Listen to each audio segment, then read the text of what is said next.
Mayong udto sa itong mga suking tigpaminaw. Labi na sa itong mga kabantay na itong mga listeners karon no, nagkuyog na ito karong udto ha. Kamo, naminaw mo karon sa Bantay Radyo Online. Karon naka-simulcast ta ato dahil pang shoutout atong mga partners sa kahanginan no. Atong partner nga sa Light FM Kahayag 98.9 sa gihulngan Sir Giovanni Ferrer. Napatay DYAJ One Heart Radio 95.3 Sambuan na si Sir Alan Rosete. Nausab ang atoang partner sa Star Radio Tayasan 98.3 Sir Ayan Lahato. DYPS BT Radio Tuburan 98.1 na si Sir John Manggubat, si Raniel ug Sir Roland.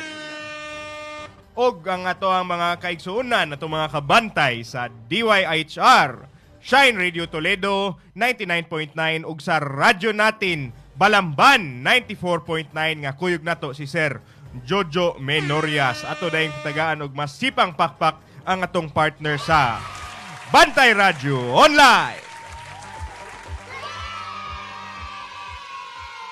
Karon usab atong idala ang kaninyo mga kabantay ang usa ka programa nga nagtandog sa atong katungod.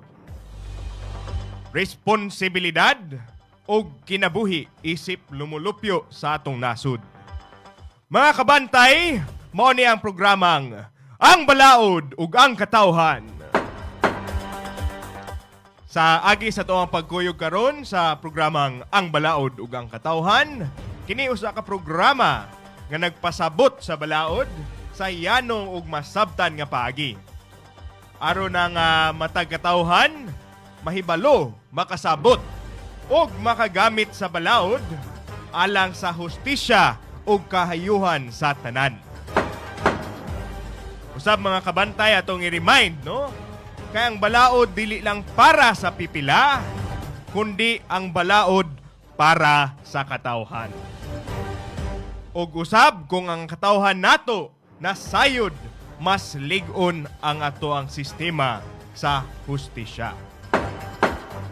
Ako usab ang inyong abogado sa kahanginan, inyong kauban ug inyong kabantay sa ato ang programa karon. Ako si Attorney Michael Miko Sanchez Zabaliero ug karong udtuha no, maghisgot ta og mga isyu nga importante sa adlaw-adlaw nga kinabuhi no. Labi na karon kay nanakoy nakit-an nga andam na kunong mga lovers no, mga lovers nga gustong mag Valentines. Nagkaduol na biyang Pebrero no. Gusto na kuno sila mag Valentines. Nanay nag-advance reservation.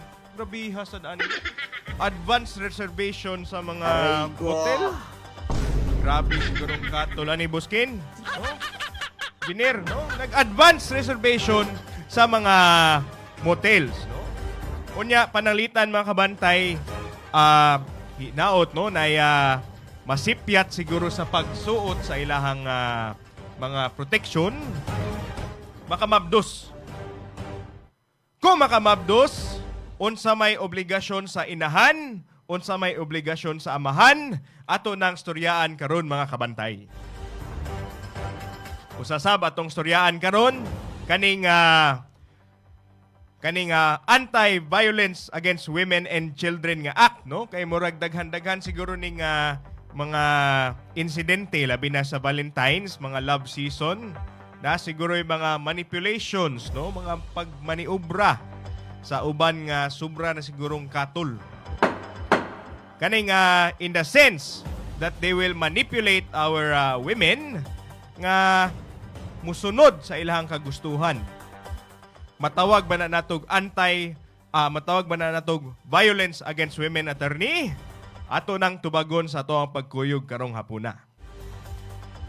Usasad kaning arrest and search warrants, unsa may kalahian, unsa may kailangan para valid ni siya nga execution. Kay naman goy uban nga nangutanan ako attorney kanang na ako'y nakitaan ko nung nadakpan nay nakitaan nga nangawat, pagpangawat nila gigukod. Gigukod og pila ka adlaw, 2 days daw to. Legal ba daw kana? Nga na naman tay wa man to sila arrest warrant. Ya duha ka adlaw nang nilabay. Ato nang hisgutan karon mga kabantay para kasabuta isip mga katawhan unsay gamit aning arrest and search warrants. No? Una ta mga kabantay. Labi na karon no sa tuang mga kaigsuunan mga kabantay, dool na baya jud ang Valentines, no? Magbalintong-bilintong na sigurong uban ini. Agoy. Celebrar, no? Dool ng Valentines, angay man sad na love sa season, no?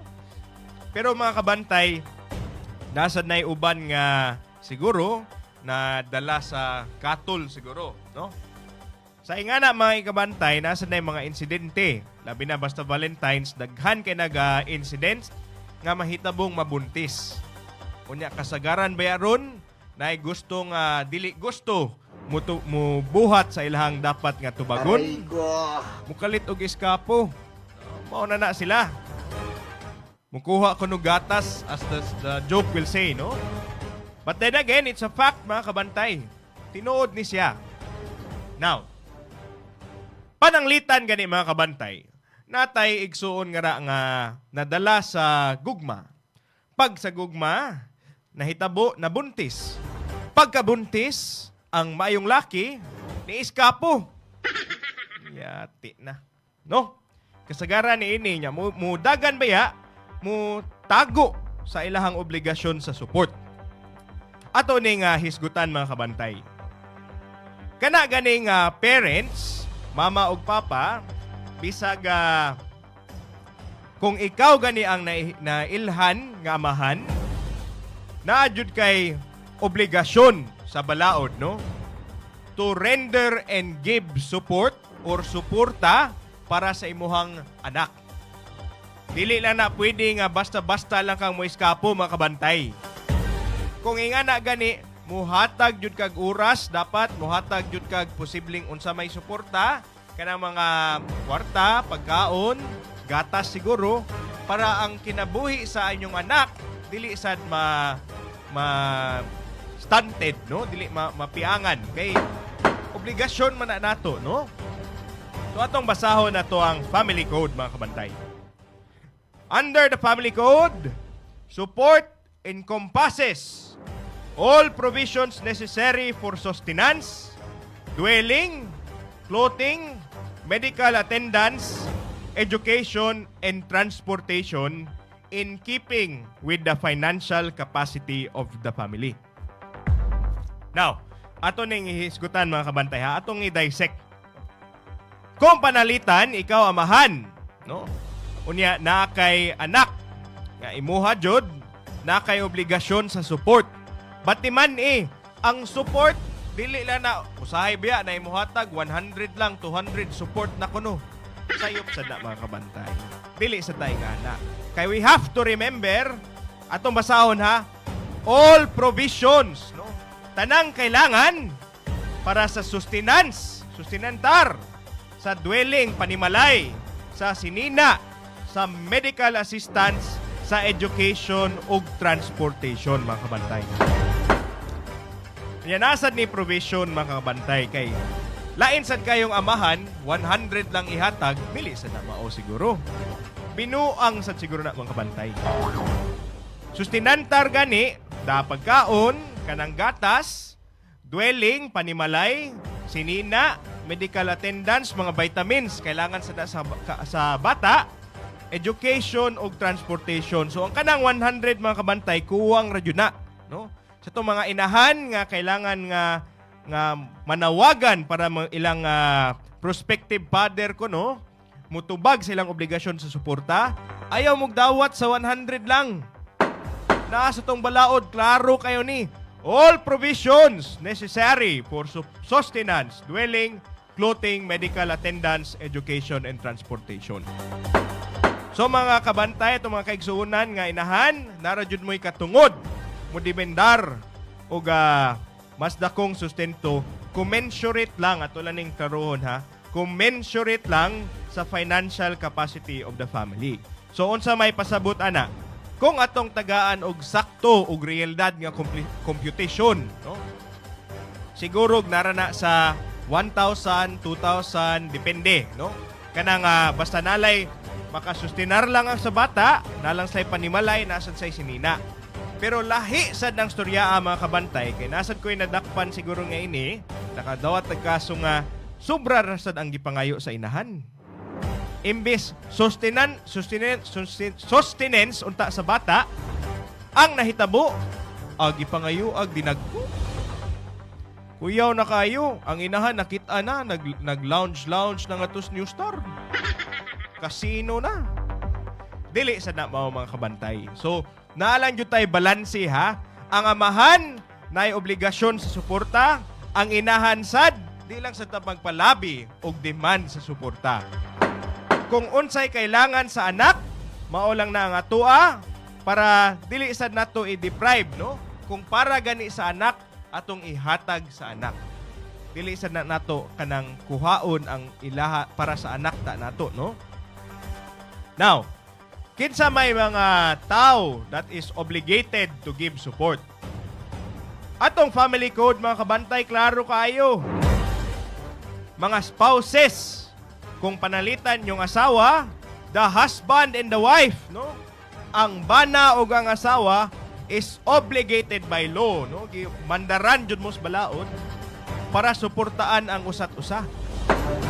Dili pwede nga ang unsay kwarta sa bana adto sa asawa, unsay kwarta sa asawa, asawa lang gihapon. Si kwate tana mga kabantay, no? Mutual na siya ha, dili na siya ingon ngana. Mutual. Panalitan kung ang habana kailangan og tabang, ang asawa mo tabang sa bana. Balisad. Kung asawa kailangan og tabang, ang bana mo'y dapat musuporta og mutabang sa ilang asawa. Dili ni siya ingon nga katong example ha. Unsay gitrabaho sa bana adto sa asawa. Unsay kwarta sa asawa o asawa lang gihapon. Lisod mga kabantay. No? Mutual na siya. Ilang duha ang dapat magtinabangay. Now, ikaduha, legitimate ascendants o descendants. Unsa man ang mga dance, no? Legitimate ascendants gani kanang kumbaga mga parents, no? Mamag papa. Ang mamag papa naay obligasyon mo sustenar sa mga bata mo na descendants, no? Kaning ascendants, kung panalitan, mabali na ang panahon. Ang ato ang anak na mo'y kanang na klarong trabaho, na klarong negosyo, kita sad, isip mga anak, dapat sa tag mo sustinar sa to ang mga ascendants, sa to ang mama o papa. Mutual sad na siya mga kabantay. Ang mama o papa mo obligar sa anak, mo suporta sa anak. Kung ang anak na sad mo'y nanay sustento, nanay makabarog na, obligado sad sila mo suporta sa inahan ug sa amahan. Dili na siya pwede nga nabay notion karon mga kabantay. Labi na sa kuan nga ang obligasyon ko no sa pagsuporta gikan na sa ginikanan niya, dili obligasyon sa anak. Dili na tinuod mga kabantay. Ang obligasyon jud mutual na siya. Lain sad kayo nga ang ato ang inahan ug amahan hatag nato no og suporta niya, kita na hinuon dili mo hatag. The law mandates ascendants and descendants. So nasa tayo obligasyon, no?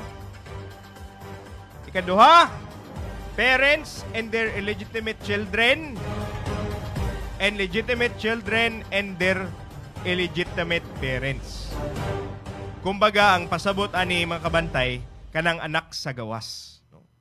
Kung natay parente atong parents, atong mamagpapa medyo niki at gamay at na sila'y anak sa gawas, ang kaning parents, ang kaning mama ug papa nga concerned is obligated by law to support the illegitimate child. Kana ilang anak sa gawas. So dili pwede sa mata sa balaod nga mudaga na lang sila sa pagsuporta niini. Kung nakamabdos ka, nakaanak ka sa gawas, obligasyon na nimo, sir. Di na nimo pwedeng tago-taguan, sir. Pumasakpan, di, mauna dyan na, sir. Mauna dyan na yung makita nimo, sir. Nanong nikiat. Kaduha, kaning legitimate children and their illegitimate parents. So, mga na mga kabantay, magsuportaan na sila. No? Last, brothers and sisters, whether full or half-blood.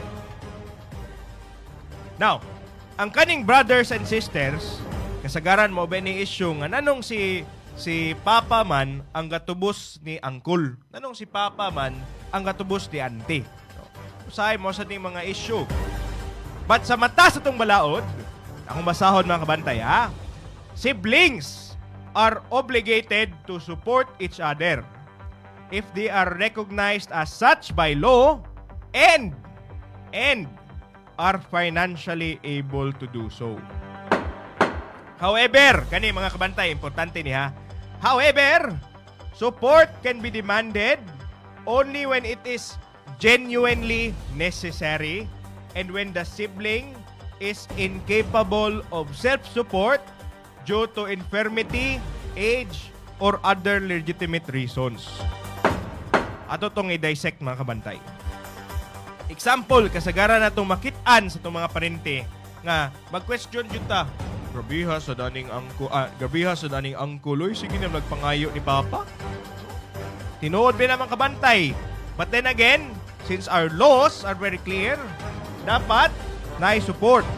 Siblings are obligated to support each other. But, timan mga kabantay but, dili na siya ingon automatic. Ang giingon jud sa balaod, only if it is genuinely necessary. Tinud-anay nga nanginahanglan ang ato ang si uncle o si auntie og suporta. No? And kung ang kani si uncle o si auntie dili makasuporta sa iyang kaugalingon tungod sa nasiguro'y pagkulangan sa isip, age, or other legitimate reasons. Balikon ako ang kaning pagsuporta nila only when genuinely necessary og dili sila capable mo support sa ilang kaugalingon. So panalitan, natay uncle og auntie nga gusto mangayo og kwarta ni tatay. No? Unya pagpangayo sa kwarta, ang iyahang rason kay ihatag kuno sa iyahang uyab. Labing sa dani gusto sa Dennis auntie mo sud sa Valentine's na. Magbalintong-balintong man sad sila. No? Panalitan, si auntie ganahan maghuwam og kwarta ni uncle para ni tatay para ihatag kuno sa iyahang uyab. Mga kabantay, sa inyong pagtanaw, genuinely necessary ba na? Kinanglan ba jud na? Ikaduha,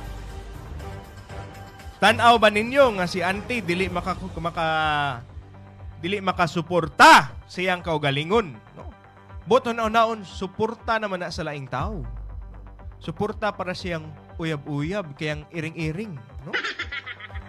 Sa ingana nga sitwasyon mga kabantay, klaro jud kayo, dili na suportado sa balaod. Now, move on ta mga kabantay. Aside from the obligation of support, nasa'y kasagaran nga mga kaso nga violence against women and children. Kani manggong usay, ato ning ibutang og story na lang siguro mga kabantay. Natay nakitaan nga banggiitan kayo, gwapo kayo, pre ka gwapo ni Engineer Kinon. Gwapo kay tanan, duulunon kay babay. Pero kanis Engineer Kinon man sad good. Bangtas kay ni mo storya. Mao ni siya mo dalag storya ba? Aw mga babay sad duol kay siya ha. Pero ang nahitabo di ay ilara di ang gibinuangan. Example na engineer ha.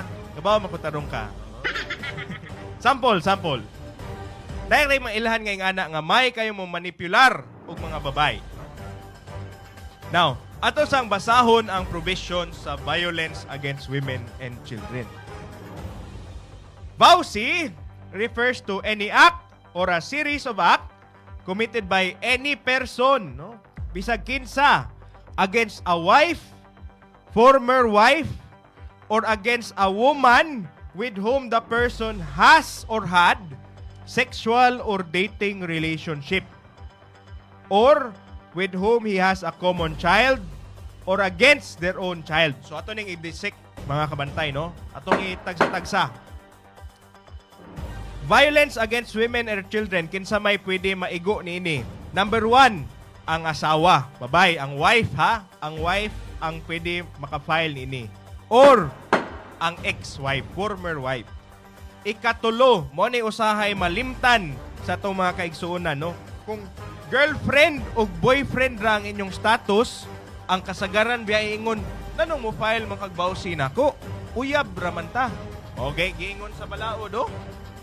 Anyone who has sexual or dating relationship, ang man sa boyfriend, girlfriend mo, may date-date. Klaro na kay nas balaod mga kabantay, ha? Bisag ka date-date pa mo, pwede ra ka maka-file o kaning bawsi. Usasad kaning mga naay common nga child or kaning mga kumbaga mga wala napakaslan pero naa sila'y anak, no? And kaniha ato ning i-dissect sad, which results in physical, sexual, psychological harm or suffering, or even economic abuse. Now, physical violence, ato ning i-dissect na sad.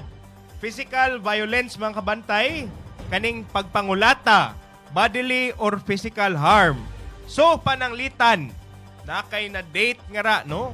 Unya, kanang hilig mangulata sa imuha, pwede ra jud ka maka-file og kaning violence against women and children. Kay na naman ka sa proteksyon aning balaura. Usa na sad, kaning sexual violence. Kaning mo ni siya ang kanang naadapit sa kaning rape, sexual harassment, or acts of lasciviousness. Now, pangutana. Attorney, unsaon gud na nga mahimong rape nga asawa naman na nako? Pwede ra na nako ka ng chansing-chansingan ko, no? Mga kabantay, ato ning klarohon, ha? Bisag asawa pa na nimo, basta wala ni konsentinar ang imuhang asawa sa imuhang sa imong pagkamanyakis nga ra, ang kanang imong asawa nara sa nay katungod mo file sa violence against women and children. Samot na kung girlfriend o boyfriend pa mo, unya subrag katol siguro sa lalaki, pwede ra sa nimo makasuhan kung napugos ka, ngagiklaro jud, ngagigamitan ka og kanang force, no, physical attack, mga ingana nga gipugos jud ka, gimaniubra jud ka para kuno maglingaw-lingaw sad mog inyo. Usasad kaniha, acts causing or attempting to cause the victim to engage in sexual activity, mo ni mga kabantay, by force, threat, or physical or other harm, no? So imo jong gipugos, imong kumbaga gikulata or giunsa. Ikatulo, kaning prostituting the woman or child. Imo silang kumbaga imbis imutang obligasyon nga imutang labingon, no? Imutang lambing, maglambing ta kasi imong asawa or imong girlfriend, imo na nohong gipasud, ikaw na hinoy na himong bukaw sa kaning pag-prostitute sa ilaha. Mga kabantay, mag-iwas lang yung taana, no? Kanisad, mo ni kasagaran nga usahay ma-miss sa ubang katawhan. Ang violence against women and children, nani siya provision for psychological violence. Unsa may pasabot ni anak mga kabantay? Acts or omission causing or likely to cause mental or emotional suffering of the victim. So, unsa may pasabot anak? Kaning mga intimidation, mga harassment, mga stalking, kaning usahay pagpaniid, damage to property, public ridicule or humiliation, kaning usahay pag-spread og mga mga pictures or mga videos nga dili angay i-spread unta, no? Repeated verbal abuse and mental infidelity. Kaning verbal abuse, mga kabantay, mo ni kasagaran natong dapat natong timanaan, no? Kung masubra na ang panugsog, kung masubra na ang mental anguish nga nasuffer sa ato ang kababayan, aning ilahang untang mga relationship, no? Pwede punta na nato filean og anti-violence against women and children. Now, ato ning tanawon ha, it includes causing or allowing the victim to witness. Bisag ni witness lang ka, imo lang nakit-an nga imong physical, sexual, or psychological abuse ang usa ka membro sa pamilya. Unya, inyo sang gipa-witness ang kaning tawhana og mga pornografiya in any form or to witness abusive injury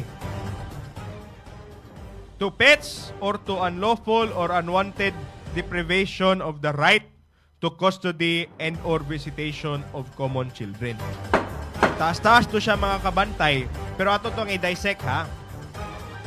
Kung gipugos ka sa imuhang parente para mutan-aw og ilahang gibuhat nga malalaswa, no? Pwede sa na siya masulod sa anti-violence against women and children through psychological violence. Apil sa mga pets, mga kabantay, kay usay ang gi-protect man gud ani ang kaning mental state, no? If you're using violence to trigger the mental state, to damage the mental state of the victim, dapat sada masulod sa anti-violence against women and children. Usasad, kani common kayo ni. Natay mga nailhan nga mga uban nga ilang kuhaon kuno ang anak, human dili iuli sa inahan or sa parente. Kung gigamit jud ni siya para nga ma-torture kuno ang kaning inahan or amahan, as the case may be, sulod sad ni sa psychological violence, mga kabantay. Last, hisgotaning economic abuse. Mga kabantay, ato lang ning klarohon ha. Klaro manggod ka ito nga ang obligasyon sa suporta in line with the financial capacity. So kung atong tanawon sad, ang kwarta ra nga nakuha sa bana, no? Sa iyang inadlaw nakakuha siya 500. Ang ginimendar sad sa imuha, gusto nimo nga imong anak na atanan bisag 500 lang ang dawat sa imong bana, gusto nimo imong anak nas pinaka-private nga school, pinaka-private na sakyanan iyaha ug unsa pa nang mga luxurious nga items, no? Mahulog 500 per day ang kwarta sa bana, unya 5,000 ang imong kinanglan per day para sa imong anak. Mga kabantay, di sada siya pwede. Sobraan na sada. Because we have to consider kaning financial capacity. Now, balihod nato. Pananglitan, ang bana, 5,000 per day ang iyahang sweldo. Ang gipangayo ra ninyo, 500 per day. Bisag 500 per day pa ang gipangayo. Pero, ang bana, wala ni hatag, walay financial support, og imong gibawalan para ang mama mo trabaho, og imong gideprive og financial resources with the purpose, no? Nga imo jong gituyo nga dili nga magpirmi sila dependar sa imuha, mahulog na og economic abuse, mga kabantay. Usab atong balikon, panalitan ang bana 5,000 per day. Ang asawa nangayo lag, ang misis nangayo lag 500 per day para lang sa ilang anak nga makakaon, no?